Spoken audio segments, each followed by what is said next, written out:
They followed the tutor step by step on Wednesday, but remembered nothing when they faced the test alone on Friday. That sounds impossible at first.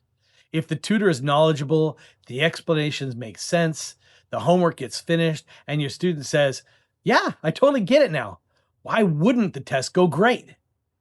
This is because understanding someone else's thinking is not the same as being able to produce your own thinking from a blank page. Picture a tutoring session. Your student brings in a stoichiometry problem. The tutor looks at it and immediately recognizes the pattern. They circle numbers, identify units, choose the conversion factor, write the equation, and explain why each step works. Your student follows along. They may even answer the tutor's questions because the path is already visible. They can look at the setup and say, "Oh, right, that makes sense." Of course, the worksheet gets completed, everyone feels relieved. But notice how many of those important decisions have been made before your student had a chance to make them. Who recognized what kind of problem it was? Who decided which information really mattered? Who chose the first relationship? Who organized the steps? Who noticed the units didn't cancel? Who knew what to try when the answer looked wrong? The tutor made most of those decisions. Your student may have understood the ride without learning how to drive. Then test day removes the support. There's no tutor saying, "Start here." There's no completed example sitting beside the problem. There's no parent asking, "Did you check the units?" The student sees the problem that looks just different enough from the homework, and now they have to decide what to do first. That's where many smart students with ADHD get stuck. The problem usually is not intelligence. They may understand the chemistry. They may remember the vocabulary. They may have followed every example in the class.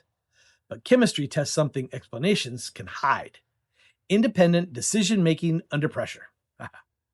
Chemistry asks students to move from words to symbols, symbols to math, and math back to meaning.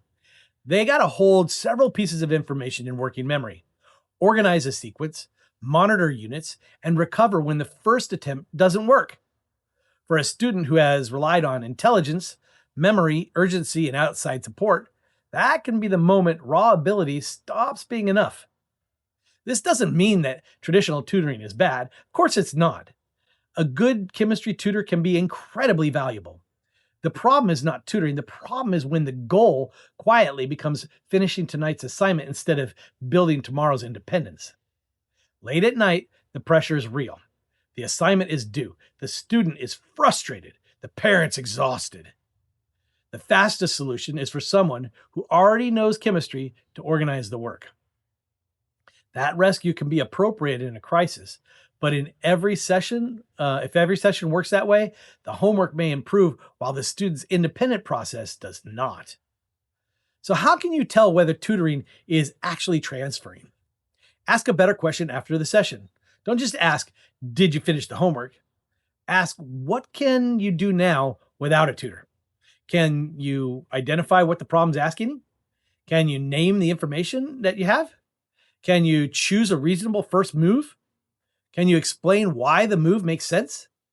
Can you notice when the units or the answer don't look right? Can you recover without someone immediately taking over? Those are signs that the thinking is being handed back. Useful support does not mean the tutor never explains anything. The student needs clear explanations, of course. But after the explanation, the student needs a chance to retrieve the idea, choose the setup, solve a new problem, explain the reasoning, and correct a mistake with fewer prompts. At first, they may need structure. The tutor might ask, "What are you solving for? What unit should the answer have?" Later, the student should begin asking those questions internally. That is the transfer. The goal is not to remove help before the student's ready. The goal is for the help to gradually make itself less necessary.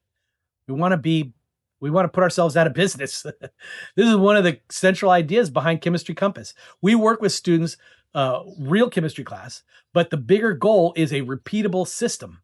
Know what to do first, organize the work, recover when stuck, and keep thinking independently.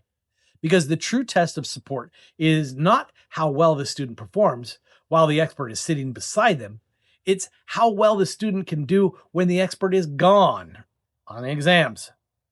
If this sounds like what's happening in your house, homework gets finished, explanations make sense, but the test still falls apart, I created a free 20-minute parent training for you. It explains why smart ADHD students can earn good grades for years and then suddenly hit a wall in chemistry, and what they need before chemistry becomes a crisis.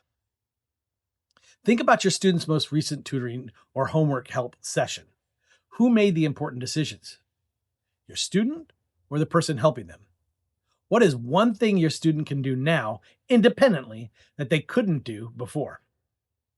You can share your answer below or keep it as a private reflection. All right, thanks. Have a great day.